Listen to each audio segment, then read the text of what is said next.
Good morning all the divine masters. Pyramid meditation channel Haryanvi में सबका स्वागत है। प्रिय योगी, योगी भव, आत्म ज्ञानी बनो का आज 175वां दिन है। तो चलिए हम आज की ध्यान साधना शुरू करते हैं। तो मैं इनवाइट करता हूँ डॉक्टर संगीता नेहरा जी को। Sangeeta ma'am, please welcome. Thank you, Sumit. Thank you all masters. नमस्ते।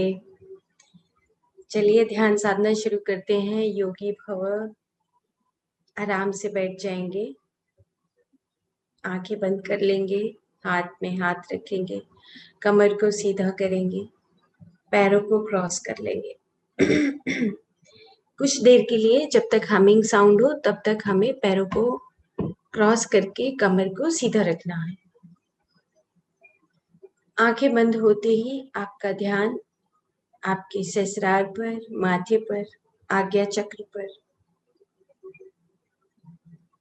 आज्ञा चक्र से होते हुए आपके चेहरे पर धीरे धीरे ध्यान, जैसे बॉडी को स्कैन करते हैं इस प्रकार से अपना ध्यान धीरे धीरे चेहरे से होता हुआ गर्दन, कंधे, बाजू, हृदय, फेफड़े, पीछे कमर और हृदय से होता हुआ नाभि तक पहुंच जाए। देखिए कि कोई तनाव ना हो, कोई सिकुड़न ना हो, पूरा शरीर ढीला छोड़ते चले जाए। नाभि के चारों तरफ जो कोमल अंग है, जैसे हम सांस भर रहे हैं तो कोमल अंग अपने आप गतिशील हो रहे हैं। जैसे आप सांस छोड़ रहे हैं, कोमल अंग अपने आप ही भीतर जाकर गतिशील हो रहे हैं। नाभि से नीचे का हिस्सा, कमर के सबसे नीचे का हिस्सा,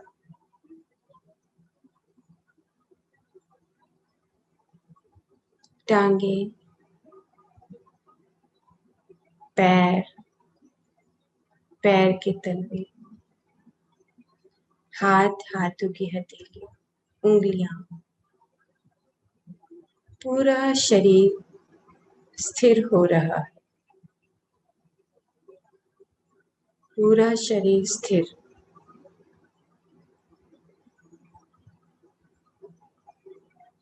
सहज, बाहर से अंदर मेरा प्राण जा रहा है, अंदर से बाहर मेरा प्राण आ रहा है। जैसे ही मेरा प्राण भीतर जाता है, मेरे पूरे अंगों में गति होती है। मैं गतिशील बन रहा हूँ, नहीं रुकने वाला बन रहा हूँ। क्षण क्षण में मैं नया हो रहा हूँ।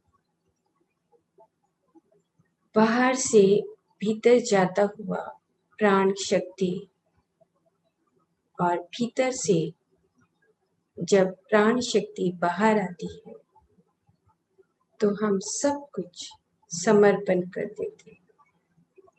इस भाव से मेरा सांस आ रहा है और जा रहा है। धीरे धीरे मेरा सांस भीतर और धीरे धीरे मेरा सांस बाहर। अपनी सांस को आते हुए जाते हुए देखिए। मेरा सांस, उससे जो नाद उत्पन्न हो रहा है वो भी मुझे खुद में सुनाई दे रहा है।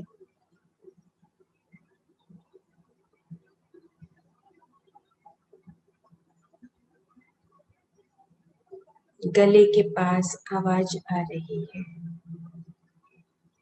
सांस को बाहर निकाल रहा हूँ तो भी एक नाद मुझे सुनाई दे रहा है।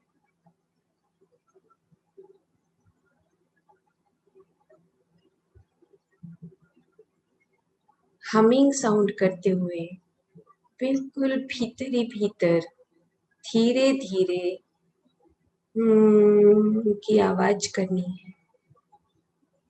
ज्यादा तेज करने की जरूरत नहीं, बस सांस आता रहे और भीतर से जब बाहर निकले तरंगित होती हुई हमिंग साउंड धीरे धीरे होती रहे।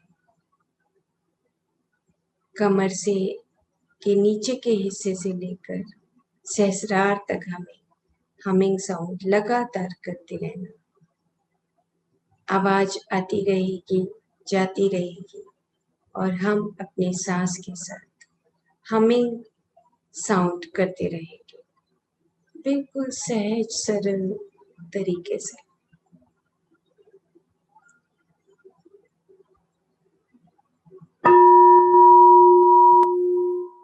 सांस को भरिए और छोड़ते हुए हमिंग साउंड हमें करनी है।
शांत, सहज, बस अपने ही भीतर डूब जाइए। इन तरंगों को नीचे से लेकर ऊपर तक महसूस करिए।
पूरी सहजता के साथ धीरे धीरे हम अपनी गहराई से बाहर आते हुए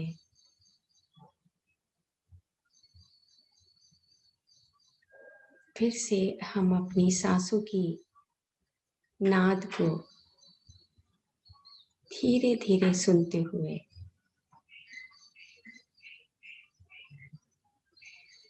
स्थिर भाव अपने शरीर को ऊपर से नीचे तक देखेंगे।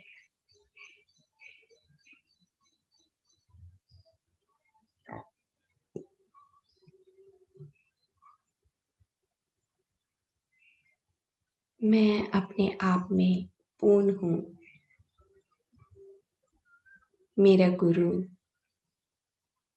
मेरा सांस है।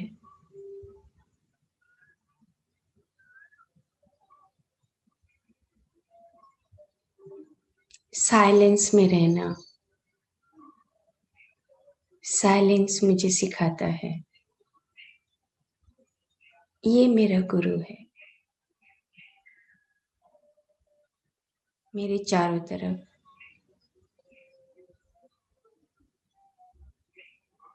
ब्रह्मांड की शक्तियां मौजूद हैं।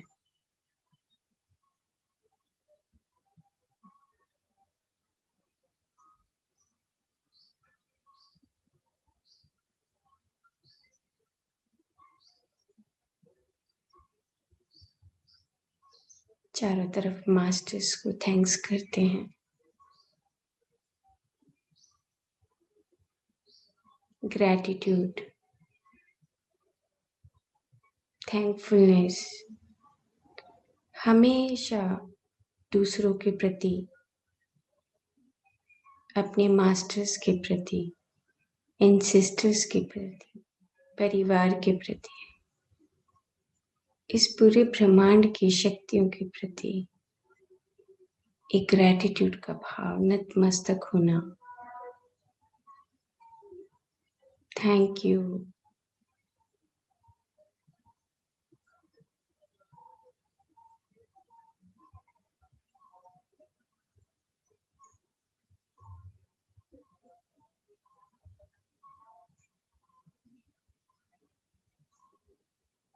दस, 9, 8, 7, 6, 5, 4, 3, 2, 1, 0।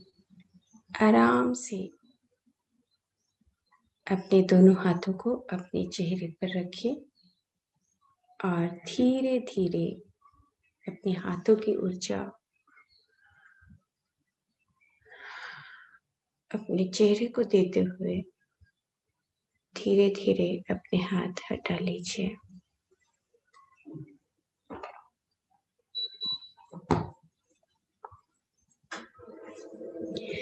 Thank you. पानी पी सकते हैं, क्लैपिंग कर सकते हैं।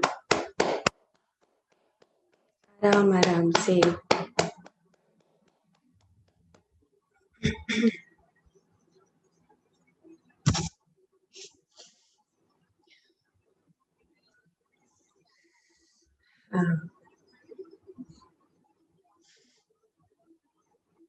तो हम जैसे ही अपनी सांसों के साथ होते हैं, धीरे धीरे हम गहराई में चले जाते हैं और डीपर लेवल पे अपने प्राणमय शरीर के साथ रहकर हम अपने सभी शरीरों के साथ एक कनेक्टिविटी बनाते हैं। बहुत सालों से, जन्मों से हम अपनी फिजिकलिटी के साथ, भौतिक शरीर के साथ संबंध स्थापित करते हैं, इसलिए वो ही चीज हमें याद रहती है। लेकिन अभी धीरे धीरे हमें अपने सूक्ष्म शरीरों का, सांस का, प्राण का, बाहर की ब्रह्मांड की शक्तियों का, सब चीजों का ज्ञान होने लगा है, अनुभव होने लगा है। तो चलिए आज हम अगला श्लोक करते हैं गीता का। तो श्लोक नंबर है 62, अध्याय 2। अब उसमें 62 का जो श्लोक है और उससे पहले 61 है और शायद 63 होगा। दोनों तीनों श्लोकों में एक बहुत इम्पोर्टेंट बात की है। अब देखो भगवान कृष्ण कैसे समझाते हैं, फिर से बच्चे की तरह समझा रहे हैं भगवान कृष्ण अर्जुन को।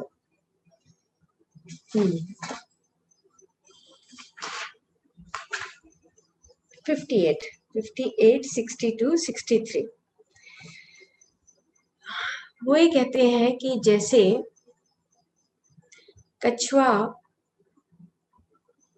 जब उसको कोई जरूरत नहीं होती अपनी टांगों की, तो वो अपनी पैरों को समेट लेता है। तो उसी प्रकार से हमें भी अपनी इंद्रियों को समेट लेना चाहिए। 58वां श्लोक है। वो ये कहते हैं कि जैसे कछुआ शांत हो जाता है अपने पैरों को सिकोड़ कर, ऐसे ही हमें भी अपनी इंद्रियों का जब जरूरत हो तब उनका प्रयोग करना चाहिए। अदरवाइज हमें अपनी इंद्रियों को बचा कर रखना चाहिए। अब उदाहरण दिया है कि आपके पास एक घर में एक शस्त्र है, तो क्या आप हमेशा उसका इस्तेमाल करेंगे? अब किचन में चाकू है मान लो, तो हमेशा चाकू चलाते रहे? नहीं चलाते ना। जब जरूरत होती है सब्जी काटने के लिए तो हम चाकू का प्रयोग करते हैं, अदरवाइज उसको एक तरफ हम रखे रखते हैं। इसी प्रकार से भगवान कृष्ण अर्जुन को बता रहे हैं कि ये जो इंद्रियां हैं, दिल, ये बाह्य जो इंद्रियां हैं, ये इंद्रियां आपके प्रयोग के लिए हैं, भौतिक अपने कार्य के प्रयोग के लिए ये इंद्रियों का इस्तेमाल करना चाहिए।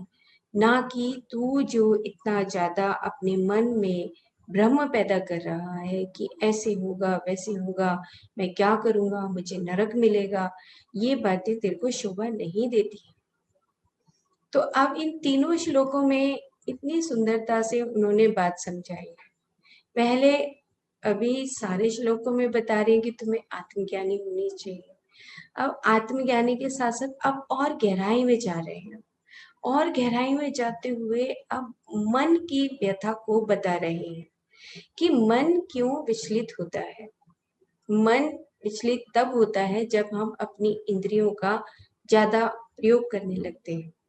अब आंखें दी हैं जब जरूरत है तभी प्रयोग करें, हम करते ही रहते हैं, आंखें बंद करके ही नहीं देखते हैं। अगर मुंह दिया है बात करने के लिए, वाणी दी है, हम करते ही रहते हैं, जरूरत ही नहीं समझते कि बंद हो जानी चाहिए। हमें भी अंतर्मुखी होना चाहिए बहिर्मुखी के बजाय। कान दिए हैं सुनते ही रहते हैं, ये कभी नहीं महसूस करते कि कान जो है बस जितना जरूरत है, जितनी हमें आवश्यकता है उतना ही करें। स्वाद के पीछे पड़ गए तो बस स्वाद के पीछे ही पड़े रहते हैं। तो यहाँ पर भगवान कृष्ण अर्जुन को कह रहे हैं कि तुम अंतर्मुखी बनो, बहिर्मुखी तो तुम अपनी इंद्रियों का प्रयोग तब करो जब तुम्हें जरूरत हो, तुम्हें अंतर्मुखी होना चाहिए। ये बात यहाँ पर इस श्लोक में बता रहे हैं। अब इसके साथ एक बात और मेरे को याद आ रही थी। आज से लगभग 12 साल 15 साल से भी पहले मैं गुरु ग्रंथ साहब पढ़ रही थी, लगभग 18 साल पहले की बात है। तो जब गुरु ग्रंथ साहब पढ़ा तो मैंने एक नियम बनाया कि मैं पूरा 1 साल गुरु ग्रंथ साहब पढ़ूंगी और सुबह उठूंगी 4 बजे। 4 बजे उठने के बाद मैं गुरु ग्रंथ साहब को पढ़ना शुरू किया। 4 उसके पाठ थे और हिंदी में मैं पंजाबी और हिंदी में उसके अनुवाद के रूप में लेकर आई थी। तो यहाँ पर जो श्लोक है उसी से संबंध है उसका। तो उसमें लिखा कि हर पेज के ऊपर यही श्लोक जो है, ऐसे ही गुरु नानक जी सबको समझा रहे हैं कि अगर तुम नीचे की तरफ अग्रसर होते हो तो तुम समझ लो कि अपने मन के अंदर बैठे हो, और अगर तुम उच्च स्थिति में अग्रसर हो रहे हो तो यही गुरु का मीनिंग है। यानी कि जब तुम रोशनी की तरफ ऊपर जाते हो तो तुम अंतर्मुखी हो जाते हो, तुम अपनी यात्रा शुरू करते हो उस रोशनी के साथ। और अगर तुम अपनी इंद्रियों के साथ, मन के साथ उलझ जाते हो तो तुम्हारी ऊर्जा नीचे मूलाधार में ही पड़ी रहती है। हर पेज के ऊपर ये बात किसी न किसी माध्यम से आके सारा सार यहीं पे खत्म हो रहा था। तो एक जब हम कोई भी पुस्तक पढ़ते हैं तो उसका एक सार निकालते हैं। तो वही सार निकाला कि देखो, जो गुरु हैं जो हमें रोशनी देते हैं, जो शब्द हैं जो हमें रोशनी देते हैं, जो वेद हैं, जो गुरु ग्रंथ साहब है, जो भगवत गीता है, वो हमें गुरु की तरह बताती है, शिक्षा देती है कि अगर तुम नीचे की तरफ अपनी ऊर्जा को गिराते हो तो मनमुखी हो जाते हो, तुम्हें गुरुमुखी होना है। तो गुरुमुखी का मतलब रोशनी की तरफ यात्रा करना। जैसे हम अंधकार से रोशनी की बात करते हैं, तो उन्होंने अपने तरीके से इन बातों को समझाया कि तुम गुरु कौन है। गुरु है तुम्हारे वो शब्द जिससे तुम जाग जाते हो, जागृत हो जाते हो। तो तुम्हारे जागने के लिए तुम्हें उच्च लोगों की यात्रा करने के लिए तुम्हें उच्च अपनी स्थिति रखनी पड़ेगी। पूरे गुरु ग्रंथ साहब का सार यही है। चाहे उन्होंने किसी न किसी एक उदाहरण के माध्यम से समझाया था। अब सेम यही बात जब भगवत गीता पढ़ी आज से 8-10 साल पहले, तब ये बात समझ आई कि हम अंतर्मुखी नहीं होते, हम बहिर्मुखी रहते हैं। तो इस श्लोक में भी यही बात बताई गई कि जैसे कछुआ जब जरूरत होती है अपने पैरों को बाहर निकालता है, उसी प्रकार से हमें भी अपने विषयों को, तभी अपने इंद्रियों को अपने विषयों के लिए तभी प्रयोग करना चाहिए जब उसकी जरूरत हो। अब देखो, श्लोक तो है, खत्म भी हो जाएगा, हम भी अपने अपने काम में लग जाएंगे, लेकिन क्या हम सही में इसका प्रयोग ऐसे कर पाते हैं? अब हमारे पास एक रास्ता है, वो है एक जागृत होने का, कि हाँ, जो ये श्लोक है, जो भगवान कृष्ण कभी द्वापर युग में दे गए अर्जुन को, वही बात आज हम द्वापर युग की बात आज हम यहाँ पर कर रहे हैं कि जो इंद्रियां हैं उनका हमें प्रयोग कैसे करना है। श्लोक चला गया, गीता चली गई, और हम कहाँ खड़े हैं, हमें ये टेस्ट करना है। अब इसी बात को ओशो कैसे कहते हैं, इसी बात को ऑर्थरी पाउल कैसे कहते हैं, इसी बात को समझाते हैं कि जब तुम किसी भी विषय में लिप्त हो जाते हो, अपनी इंद्रियों के साथ उसका भोग करने लगते हो, उसके बाद ही तुम्हें समझ आता है कि इस भोग को छोड़ना है। वो अपने तरीके से बताते हैं कि तुमने भोग कर लिया, अब छोड़ दो भोग से योग की तरफ। वो भोग नहीं जिसको हम किसी और तरीके से समझते हैं। हर चीज का हम भोग करके देखते हैं, ट्रायल करते हैं, एक्सपीरियंस करते हैं, प्रैक्टिकल एक्सपीरियंस करते हैं, और उसके बाद फिर हम छोड़ देते हैं। तो यही बात यहाँ पर गहराई से बता रहे हैं कि देखो, आपने अपनी इंद्रियों का जो प्रयोग किया, उसमें जब आपकी विषय और आपकी इंद्रियां जब आप प्रयोग कर रहे थे तो आपको क्या मिल रहा था? आप उसमें आसक्त हो रहे थे। हमेशा आसक्ति ठीक नहीं है। तो ये अब ओशो ने अपने तरीके से बताई कि तुम भोग से योग की तरफ जाओ, पहले भोगी बनो फिर योगी बनो। हर चीज का टेस्ट करके देखो, टेस्ट करने से तुम्हें पता लगेगा कि तुम ये टेस्ट करने के बाद आगे बढ़ रहे हो, ऐसे नहीं छोड़ रहे हो। सेम इसी तरीके से ऑर्थरी पोल भी यही बात बताते हैं कि आपका लोअर माइंड और हायर माइंड, जैसे ही आप अपने मन में, इंद्रियों में स्थित होते हैं, आपको पता लगता है कि you experience it, first your desires, इच्छाएं पैदा होती हैं, और इच्छाओं के बाद फिर आप उसमें आसक्त होते हैं। आसक्त होने के बाद आपको ज्ञान आता है, विजडम। तो ज्ञान आने के बाद तो छोड़ दें। अब ज्ञान आने के बाद भी हम चिपके रहते हैं, मेरा घर, मेरे ये, मेरे ये। यही बात यहाँ पर भगवान कृष्ण अर्जुन को समझा रहे, अर्जुन जी हमें समझा रहे। अब क्या होगा, मान लो कि हम विश्व में आसक्त हो जाते हैं, तो क्या आएगा।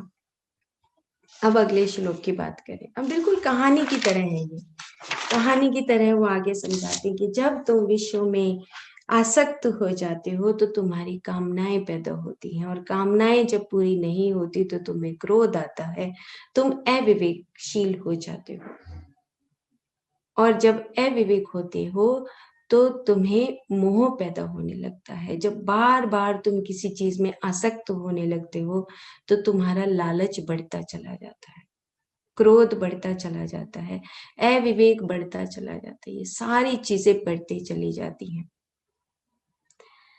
तो अब हमें इस बात का भी ध्यान रखना है कि ये जो आसक्ति की जब मात्रा बढ़ती है, काम की भावना बढ़ती है, तो फिर हमारे पास एक क्रोध उत्पन्न होता है, क्योंकि हमारी जब इच्छाएं पैदा होती हैं और हम उसको पूरा नहीं कर पाते तो क्रोध पैदा हो जाता है। अब हम सब जब देखो कोई भी चीज हमारी पूरी नहीं होती, हम बच्चे को ही अगर कहें कि बेटा पानी ला दो, 2 बार कहेंगे, 3 बार कहेंगे तो हमें गुस्सा आ जाता है, इतनी सी बात पे। तो हमें गुस्सा आएगा, हम बात नहीं करेंगे, और फिर हम ऊपर से बात करते हैं कि एक माँ या पिता बहुत प्यार करता है अपने बच्चे से, प्यार की परिभाषा हमें आती नहीं।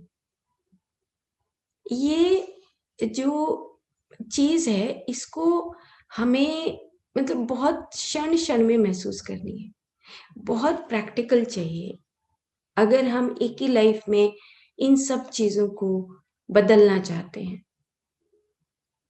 Causal body and the ego में जब इसको मैं पढ़ रही थी तो इसमें लिखा है कि जैसे हम कहते हैं कि क्या हम बहुत सारे जन्मों की चीजें एक ही जन्म में सीख सकते हैं, तो सीख तो सकते हैं, लेकिन अगर हम चिपके ना हो, हम तो हर चीज के चिपके हुए कि उसने ऐसा बोल दिया, ऐसा बोल दिया, चिपके हुए तो कैसे सीखेंगे। हम सीख सकते हैं, हम एक इच्छा रखते हैं, उसकी पूर्ति करते हैं, उसमें आसक्त होते हैं और उसको छोड़ देते हैं क्योंकि ज्ञान आ जाता है। अब अगर हमने इच्छा रखी, आसक्ति रखी, ज्ञान आ गया, फिर भी चिपके हुए हैं, तो फिर तो कई जन्म, अनेकों जन्म लगेंगे ही लगेंगे। तो जो चीज हमें अनुभव होगी हमें उसको छोड़ देना है। हमारी इंद्रियां इसी काम के लिए है कि तुम इसका प्रयोग करो और आगे बढ़ो, आगे बढ़ो, आगे बढ़ो। नहीं, मोह में फंस जाते हैं अपने सगे संबंधियों को, बच्चे के साथ, पत्नी के साथ, पति के साथ, भाई के साथ, बहन के साथ। फिर ये मोह जब नहीं छूटेगा तो क्या होगा। फिर अब आगे बात आती है कि जब आप क्रोध उत्पन्न होता है तो क्रोध से मोह उत्पन्न होता है, और मोह से आपकी स्मृति भ्रंश हो जाता है, और जब स्मृति भ्रंश होता है तो आपकी बुद्धि नष्ट हो जाती है, और बुद्धि नष्ट होती है तो आपका पतन हो जाता है। अब इन तीनों श्लोकों में एक कहानी के रूप में उन्होंने बताया है कि जब आप विषयों से आसक्त हो जाते हो, अब विषयों से आसक्त देखो, हम कई बार होता है कि एक ही कपड़े के पीछे पड़े रहते हैं कि चाहे कुछ भी हो जाए हमें उसको छोड़ते नहीं, छोटी सी चीज के पीछे पड़े रहते हैं। कई बार कोई चीज गुम हो जाती है तो 4-5 दिन वेस्ट कर देते हैं, कोई चीज इधर से उधर रख के रखी थी पता नहीं कहाँ गई। थोड़ी देर शांत बैठते हैं, कुछ देर हम सोचते हैं, उसके ऊपर मनन करते हैं, तब हमें ये बातें समझ आती कि शायद मुझे ऐसा नहीं करना चाहिए था। छोटी सी चीज है, ये हमें अपने आप में बदलाव लाना है अगर हम सही में भगवत गीता को अपने अंदर धारण करना चाहते हैं। ये बदलाव हमारी लाइफ में आना चाहिए। वो यही बात योग सिखाता है अपरिग्रह आस्ते, ये संग्रह नहीं करना तुम्हें। अगर तुम संग्रह करोगे तो तुम आसक्त हो जाओगे, तुम्हारी इंद्रियां सारी खत्म हो जाएंगी। आस्ते चोरी मत करो, जितना है उसी में तुम आराम से संयम से रहो। वो बात वहां उसी तरीके से बताते हैं। बात वही है, चाहे पतंजलि के सूत्र हो, भगवत गीता हो, ऑर्थर पौल की पुस्तकें हो, HP बेलेवत्स्की की पुस्तकें हो, और चाहे गुरु ग्रंथ साहब, इस सब में बातें एक ही हैं। बस करना हमें है, हमारा होमवर्क है। तो जब हम विश्व में आसक्त होते हैं और वो इच्छाएं हमारी पूरी नहीं होती, तो हमें क्रोध आने लगता है। क्यों आता है? क्योंकि हम उस आसक्ति में, मोह में फंसे रहते हैं। और जब मोह में फंसे रहते हैं, बार बार उन्हीं चीजों को करते हैं, तो स्मृति जो बनी हुई होती है, उस स्मृतियों को धीरे धीरे हम गुस्से में आके सब कुछ तहस नहस कर देते हैं। स्मृति भ्रंश, अधिक से अधिक जब चीजों को हम संग्रह करने लगते हैं, आसक्त रहने लगते हैं, तो भ्रंश सब कुछ खत्म हो जाता है, याद भी नहीं रहता। जैसे अभी देखो कोरोना टाइम में हमारी मेमोरी जो है धीरे धीरे कम हो रही है, क्योंकि बहुत सारी जगह पर अभी रिसर्च है, मैंने डिटेल में तो नहीं पता मुझे, लेकिन हम बहुत सारी चीजों का जब संग्रह करते हैं तो ये सब छूटना है। क्यों नहीं? हम उससे पहले, घर है रहने के लिए है, कपड़े हैं हम अपने प्रयोग करने के लिए है, बट उसमें आसक्ति नहीं। तभी हमारा क्रोध कम होगा, तभी हमारा मोह कम होगा, तभी हमारी स्मृति भ्रंश नहीं होगा, अविवेक नहीं होंगे। यही बात यहाँ पर बताते बताते उन्होंने कहा कि जब स्मृति भ्रंश हो जाएगा तो तुम्हारी बुद्धि का नाश हो जाएगा। बुद्धि मतलब तुम आत्मज्ञानी कभी नहीं बन पाओगे, और आत्मज्ञानी नहीं बन पाओगे तो तुम यूं ही इस जिंदगी में आए और चले गए, तुम्हारा पतन हो जाए। इतनी गहराई से बात कहते हुए यहाँ पर आदि शंकराचार्य जी का एक उदाहरण दिया है। तो अब क्या करना चाहिए? वो कहते हैं कि अब क्या करें, जब स्मृति भ्रंश होने लगी है, मोह आने लगा है, आसक्ति आने लगी है, तो उन्होंने कहा, आदि शंकराचार्य जी ने, भज गोविंदम भज गोविंदम भज गोविंदम। गो का मतलब इंद्रियां। इंद्रियों से दूर रहने के लिए साजन संगत करो। साजन संगत आपको करना चाहिए। अगर आप अपने इन विषयों के आसक्ति से दूर रहना चाहते हो, भज गोविंदम, अपनी इंद्रियों को अपने भीतर समाना चाहते हो, अपनी इंद्रियों से परे रहना चाहते हो, तो साजन संगत करो। मतलब हम जैसे आपस में अभी बात करते हैं, कन्वर्सेशन करते हैं, तो साजन संगत आप अपनी पुस्तकों से कर सकते हैं। जैसे भगवत गीता एक हमारा दोस्त है, इस तरीके से कि अच्छा, मैं तो अपने लैपटॉप को अपना फ्रेंड मानती हूँ। मैं कहती हूँ कि चलो मॉर्निंग में बात करती हूँ, तो इसको यही कहती हूँ, चलो चलो खोलो, खुल रहा है, शांत, बिल्कुल फटाफट खुल जाना, टाइम मत लगाना, उससे बात करते हैं। क्योंकि आप हर चीज में कॉन्शियसनेस से जुड़े हुए हैं, चेतना से, उसके पास भी कॉस्मिक एनर्जी है। तो हर चीज को अपनी उस इतना कनेक्टिविटी फील करो। और यही आगे के हमारे छठे और सातवें शरीर का जर्नी है। जब आप थैंकफुल रहेंगे कि अच्छा, मेरे कमरे में जो वायु है, थैंक यू, मैं जिस सोफे पे बैठा हूँ, ये लकड़ी की बनी हुई है, इसकी गद्दियां कपड़े की बनी हुई हैं, पूरा ब्रह्मांड से हमें मिला हुआ है, हमारा अहंकार ही खत्म नहीं होता। तो हमें उस चीज से निकलना है जहां पे हम अभी लिमिटेड जी रहे हैं। अब वो बात नहीं है यहाँ पर। हम सब मास्टर सुन रहे हैं कि पहली क्लास करेंगे, फिर दूसरी क्लास करेंगे, तीसरी क्लास करेंगे, चौथी क्लास करेंगे, नहीं, पहले से हम सीधा पहुंच सकते हैं बीए में। ऐसा नहीं है। अगर आज हमें ये अर्थ जो हमारी भगवत गीता के हैं, अगर सही ढंग से इन शब्दों को हम समझ रहे हैं, तो ये एक ब्रह्मांड का एक नियम है, डिसकंटिन्यूटी। डिसकंटिन्यूटी का मतलब कि आप तुरंत पहुंच सकते हैं। आप कोई जरूरी नहीं है कि पीएचडी होंगे तभी मेडिटेशन समझ आएगा, तभी ध्यान समझ आएगा। नहीं पीएचडी है उस व्यक्ति को भी समझ आ सकता है। हमारे घर में हमारी माँ खाना बनाती है, उसको भी ध्यान समझ आता है और उसको भी ज्ञान की प्राप्ति हो सकती है, उसका भी ज्ञान चक्षु खुल सकता है। That is the process of discontinuity. ये एक सिद्धांत है पूरे ब्रह्मांड का, सृष्टि क्रम का। आप मेरे साथ जुड़ के तो देखो, प्रकृति बोलती है, मैं तुम्हारे सारे ज्ञान चक्षु खोल दूंगी। That is the discontinuity. No class system. यहाँ पे हम क्लास बनाते हैं, ये है, ये जात है, ये पात है, ये स्कूल है, ये एजुकेशन है, तुम ऐसा करोगे तो तुम ऐसा करोगे। नहीं, discontinuity is the principle of the universe. तुम मेरे पास आओ, मैं तुम्हें दे दूंगा। बात ये नहीं है कि तुम कितने पैसे वाले हो, बात ये नहीं है तुम कितने गरीब हो, बात ये नहीं है कि तुम कितने पढ़े लिखे हो, कुछ भी नहीं। कनेक्ट होना आना चाहिए। तो इन 3 श्लोकों का सार यही है कि हमें अपनी अंतर्मुखी होकर यात्रा करनी है, जैसे कछुआ करता है। और जब जरूरत हो विषयों का इस्तेमाल करने के लिए, हम अपनी इंद्रियों का, आंख, नाक, कान, हाथ, पैर, वाणी सब यूज कर सकते हैं। तो ये आज 3 जो श्लोक हैं इनका सार है। ओके,